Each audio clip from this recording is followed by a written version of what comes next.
नमस्कार शिक्षक बंधुओं, कैसे हैं आप लोग। मुझे पूरा विश्वास है, उम्मीद है कि आप लोग अच्छे होंगे, स्वस्थ होंगे, मस्त होंगे और पूरा धूमधाम से पढ़ाई में आप लोग लगे होंगे। तो आज हमने एक सिलेबस के अनुसार एक टॉपिक लेकर आए हुए हैं जो नेक्स्ट आ रहा है। उसी के अनुसार अगला जो टॉपिक है वो है ओम्स लॉ और simple electric circuit and problems.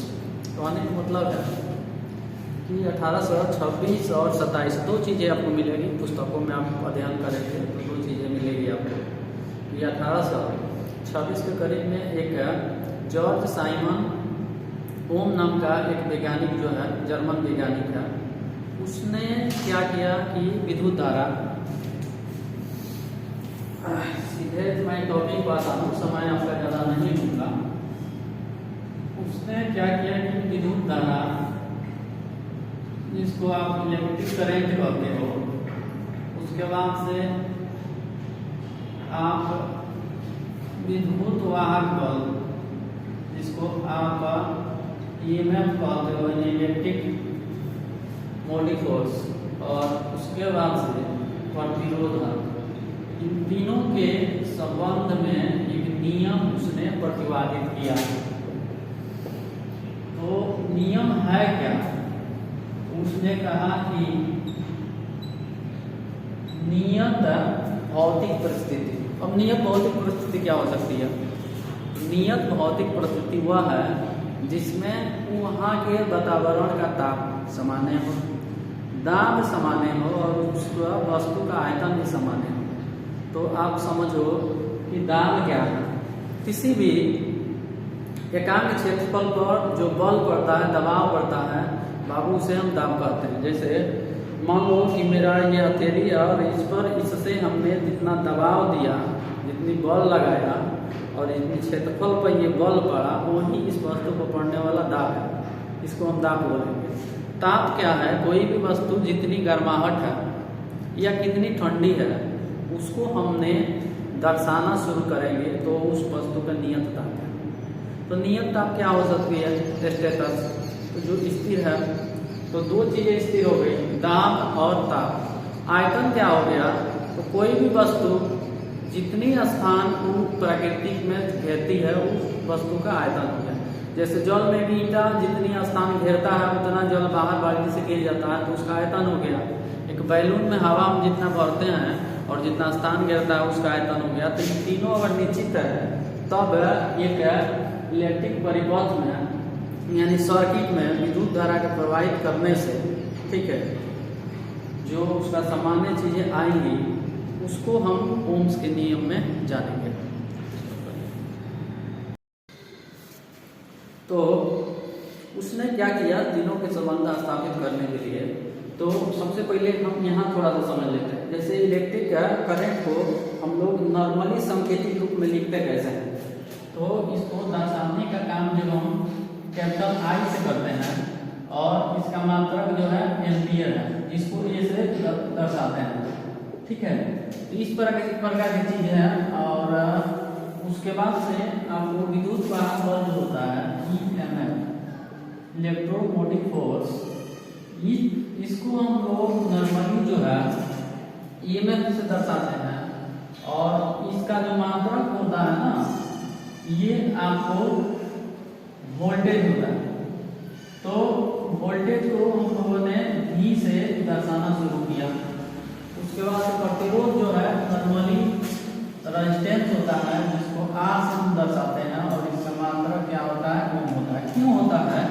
क्योंकि इसने क्या किया कि जटिल जो एक परिपथ है उसके अंदर उसका स्थिरांक है, स्थिरांक मीन्स कहने का मतलब है कि उसमें विद्युत धारा प्रवाहित हो रहा है तो उसका विरोध जो कर रहा है वो स्थिरांक है, यानी उसको रुकावट पैदा करने वाला काम। उसी को हम लोगों ने प्रतिरोध बोला और प्रतिरोध को इंग्लिश में रेजिस्टेंस बोलते हैं। उसको आर से सूचित करते हैं और ओम्स को खोजा तो उसके नाम पर इसको हम लोगों ने रख दिया। तो इस वैज्ञानिक ऐसे चीजें खोज नहीं हुई। खोज होने के पीछे बहुत सारे यूरोपीय देशों में क्या हुआ कि अनुसंधान हुए, रिसर्च हुए, हुआ ये था कि काफ़ी डीपली जाएंगे तो काफ़ी समय लग जाएगा, 3-4 घंटा के एक से ओम्स का लॉ बताने में ही समय निकल जाएगा। इतना आप नॉर्मली जानिए कि आप रेनेसां समझे होंगे जो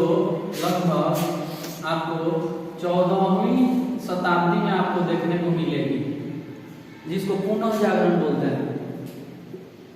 और ये 14वीं शताब्दी से लेकर 18वीं शताब्दी का काल जो है ये यूरोपीय काल में अंधकार युग से बाहर निकलने का, डार्क जो एज है उससे बाहर निकलने के काल माना जाता है। इसलिए ईसाई मशीनरी को इतना प्रभुत्व था उस समाज पे, ईसाई मशीनरी जो कहती थी उसी चीज़ों को बहुत मान के चला जाता है। जैसे उसने कहा कि हम लोगों ने जीसस के द्वारा वहाँ से भेजा गया है पृथ्वी पर, और पृथ्वी ही क्या है कि केंद्र में है, और सूर्य और तारे और ब्रह्मांड जितने हैं इसके चक्र लगा रहे हैं। इस प्रकार से अवधारणा थी। लेकिन कापरनिकस ने, जो कापरनिकस एक बहुत धार्मिक व्यक्ति था, और उसने इस पर रिसर्च करने के लिए भेजा गया, क्योंकि उस समय ईसाईयत और इस्लामिक का युद्ध चल रहा था, विवाद चल रहा था, एक दूसरे को श्रेष्ठ साबित करने की पद्धति चल रही थी। तो उसी समय ये चर्च का व्यक्ति था, उसको भेजा गया कि भाई चलो अपने थ्योरी को साबित करके दिखाओ। लेकिन इसने रिसर्च किया तो पाया कि नहीं, हम लोग जो है सूर्य के चक्कर लगा रहे हैं, और सूर्य जो है चारों तरफ क्या हो रहा है, ये केंद्र में है। अब इस थ्योरी को ईसाई में मानने से इनकार कर दी, उसके ऊपर प्रतिबंध लगाया गया, केस चलाया गया, इस तरह की चीज़ें हुई। उसके बाद से आप गैलीलियो का नाम सुने होंगे, उसने भी खोज किया, वो भी धार्मिक व्यक्ति था, पादरी था। तो इस प्रकार से ये भी जो था ना, ये भी चर्च से निकला हुआ व्यक्ति था। इसने भी उस थ्योरी के साबित करने के लिए ही, बाइबल को सत्य साबित करने के लिए अनुसंधान शुरू हुआ। आप लोगों ने अरस्तु का नाम सुना होगा। तो ये सारी चीज़ें धीरे धीरे आपको आने लगी फिलॉसफी के रूप में, और सिद्धांतिक रूप से एक अहम योगदान बनते चला गया।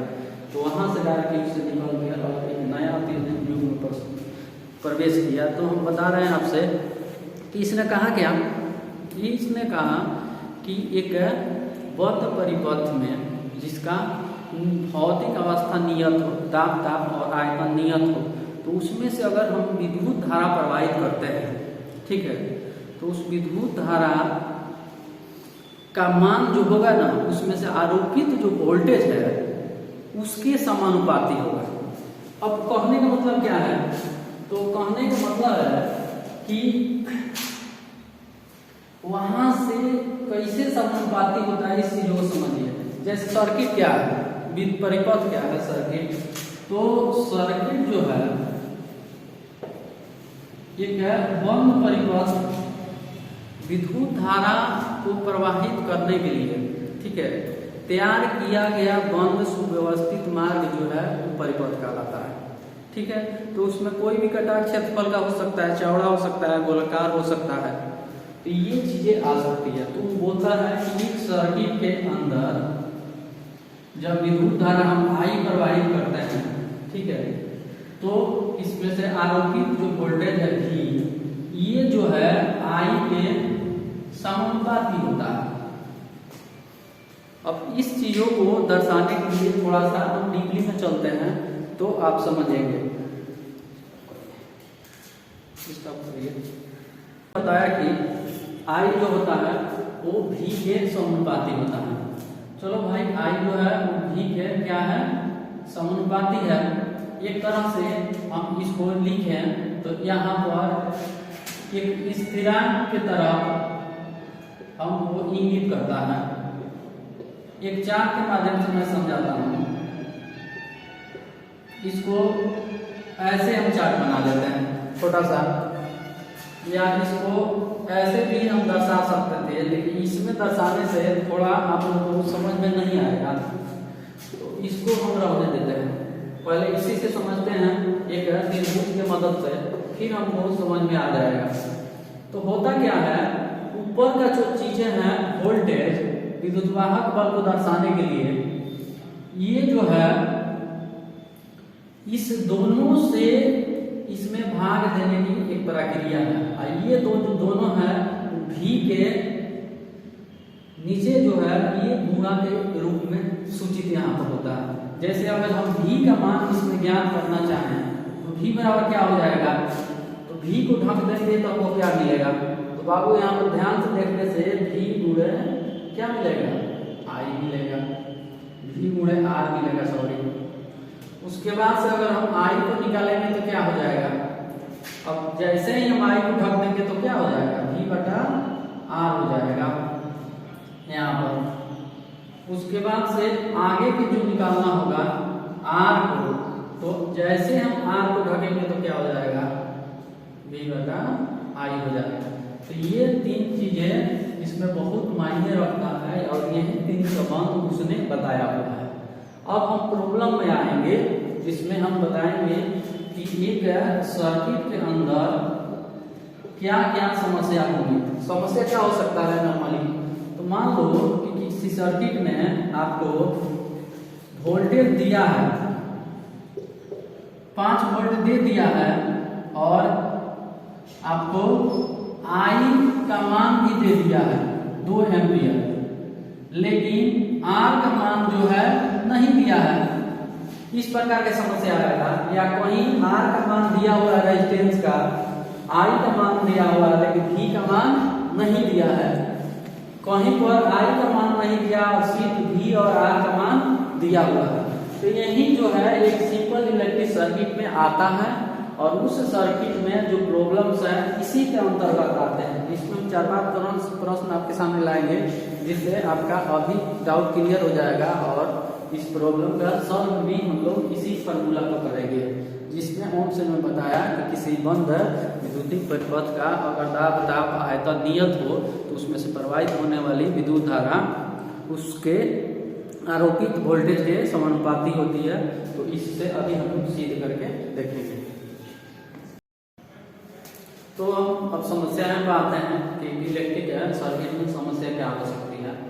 तो देख लो बाबू, एक इलेक्ट्रिक सर्किट जो है वो पूर्ण किससे होती है, तो पूर्ण करने के लिए क्या है, एक हमको उसके लिए सोर्स ऑफ इलेक्ट्रिक चाहिए, कहाँ से विद्युत धारा उसकी स्रोत चाहिए, दूसरा चाहिए उसमें प्रवाहित होने के लिए एक मार्ग यानी कंडक्टर चाहिए जो मटेरियल हो, तीसरा उसको नियंत्रण करने के लिए क्या चाहिए, एक नियंत्रक युक्ति चाहिए यानी स्विच चाहिए, चौथा उसमें क्या चाहिए, तो उसमें उसके प्रतिरोधक मान को दर्शाने के लिए जो भी उसमें रजिस्टर लगे होंगे वो सारी चीजें होती हैं। तो वो चीजें हो गई, लेकिन इसमें हमको क्या करना है कि थोड़ा इस पर गौर करिए। इस पे देखने के बाद से नजर आएगा कि यदि किसी परिपथ का प्रतिरोध 30 ओम है तथा वोल्टेज कितना है 240 है, तो ओम के नियम अनुसार परिपथ का धारा क्या होगी, ठीक है। तो सबसे पहले हम इसमें देखेंगे कि किसकी मान कितनी दी हुई है। तो नॉर्मली देखने से हमको मालूम होता है, चूंकि लिखेंगे दिया हुआ है, क्या दिया हुआ है, तो इसमें I का मान कितना दिया है, I मीन्स विद्युत धारा कितना दिया हुआ है धारा, तो I का मान हमको नहीं दिया है क्योंकि यहाँ पूछ रहा है कि परिपथ का धारा क्या होगा। दूसरा हमको प्रतिरोध का मान दिया है, परिपथ का प्रतिरोध का मान दिया है, प्रतिरोध R, तो R कितना है 30 ओम है। उसके बाद चौथा हमको क्या दिया है, परिपथ का वोल्टेज दिया है, तो वोल्टेज दिया है V, तो V बराबर कितना दिया है 240 वोल्ट। इसलिए I इक्वल टू क्या होता है, I इक्वल टू क्या होता है, तो उसके नियम अनुसार I इक्वल टू क्या होता है, तो हमको I को यहाँ ढक देना है। I को जैसे ढकेंगे तो क्या हो जाएगा, V बाई R होगा, क्या होगा I equal to V by R होगा। तो जैसे हम यहाँ V का मान रखेंगे कितना 240 वोल्ट और R का मान रखेंगे 30 ओम्स, तो इसको नॉर्मली आपको कटाओगे तो कितना होगा 0 से 0 खत्म। अब ये 3 बटे कितना होता है, 3 बटे 24 होता है। तो आपको 8 धारा का मान, और धारा का मात्रक क्या होता है, एम्पियर। तो 8 एम्पियर आपका आंसर आ जाएगा, यानी उस परिपथ में धारा जो प्रवाहित हो रही है वो कितना है, 8 एम्पियर है। चलिए एक आते हैं हम Ohm's law simple electric circuit and problems में दूसरे प्रश्न। तो दूसरे प्रश्न में आएंगे तो हम बता रहे हैं कि ओम्स के लॉ से बहुत सारे प्रश्न आए हुए हैं, ठीक है। तो रेलवे में भी प्रश्न पूछे जाते हैं, टेक्नीशियन में पूछे जाते हैं, एलपी में पूछे जाते हैं, इसरो टेक्नीशियन में पूछे जाते हैं। उत्तर प्रदेश ट्रिपल एसी जो टेक्नीशियन निकलता है पावर कॉर्पोरेशन का, उसमें पूछे जाते हैं। बिहार इलेक्ट्रिक जो पावर कॉर्पोरेशन है, नॉर्थ हो या साउथ हो, दोनों पूछे जाते हैं। इसके अलावा हरियाणा, पंजाब, दिल्ली, जितने भी तकनीकी से जुड़े हुए आपको आते हैं पावर कॉर्पोरेशन से, उसमें होते हैं, आपको एनटीपीसी में आते हैं। और उसके अलावा भाभा परमाणु रिसर्च सेंटर में आता है। मेट्रो आजकल बहुत बड़ा ऑफर के रूप में आया हुआ है, जिसमें टेक्नीशियन की जरूरत होता है, और उसमें भी ओम्स के नियम पर प्रश्न पूछे जाते हैं। तो जब इन सारे प्रश्नों का एक श्रृंखला क्रम हम लेके आएंगे तो उसमें बहुत सारे प्रश्न होंगे नंबरिकल, जिसको हम सॉल्व करेंगे। साथ में एक ऐसा प्रश्न भी होगा जो सिर्फ ओम्स के नियम से होंगे और नियम और सिद्धांत पर भी होंगे, तो उसमें सॉल्व होगा। लेकिन आज का जो प्रश्न है अंकित है, नंबरिकल है। और इस दूसरे प्रश्न को थोड़ा सा गौर से देखिए। एक सिंपल सर्किट दिया हुआ है, और इस सिंपल सर्किट में आपको उसका विद्युत धारा जो प्रवाहित हो रही है उसकी मान दी हुई है, और जो प्रतिरोध लगा हुआ है उसका भी मान दिया हुआ है, लेकिन इसमें आई का मान नहीं दिया हुआ। तो इस तरह से एक सर्किट आपको बनाकर भी प्रश्न पूछे जाते हैं, तो उससे घबराना नहीं है। और उसके नीचे दिया हुआ है, दिए गए परिपथ में 210 वोल्ट बैटरी 55 ओम प्रतिरोध के लोड को क्या कर रही है, वहन कर रही है। तो उसमें से प्रवाहित होने वाला विद्युत धारा का मान क्या होगा। तो नॉर्मली यहाँ देखेंगे तो आपको ज्ञात है, क्या क्या ज्ञात है, तो हमें ज्ञात है कि प्रवाहित परिपथ में से प्रवाहित धारा के मान, धारा का मान नहीं मालूम है, इसके वाट लिख दिए, यानी आई पर क्या हो गया, वाट हो गया। V का मान दिया, वोल्टेज दिया है, वोल्टेज दिया हुआ है। V पर कितना दिया, 210 वोल्ट दिया है। और यहाँ पर और क्या दिया, प्रतिरोध दिया है, यानी इसको रेजिस्टेंस बोलते हैं R। तो R हमको कितना दिया, 55 ओम दिया हुआ है। इसलिए ओम्स के नियम में होता यह है कि जब किसी भी परिपथ का ताप, दाब, आयतन नियत हो भौतिक परिस्थितियों में, तो उसमें से प्रवाहित होने वाली विद्युत धारा का मान जो होता है उसमें से आरोपित वोल्टेज के क्या होता है, समानुपाती होता है। तो नॉर्मली आप जान जाइए कि आई समानुपाती क्या होता है, R। इसको एक तरह से ऐसे भी लिख देंगे, आई बराबर क्या हो गया, V/R। तो यहाँ आई का मान हमको नहीं मालूम है, V का मान कितना 220 वोल्ट दिया हुआ है, और R का मान 55 ओम्स दिया है। तो जब घटाएंगे इसको, तो नॉर्मली घटाएंगे तो संभवतः ये 4 बार में कन्फर्म कर जाएगा। इस मतलब 4 एम्पियर जो है आपको आई का मान आएगा। ये चीजें, तो दूसरे प्रश्न का उत्तर हो गया। आप कमेंट बॉक्स में बताइए कैसा लगा, फिर आगे और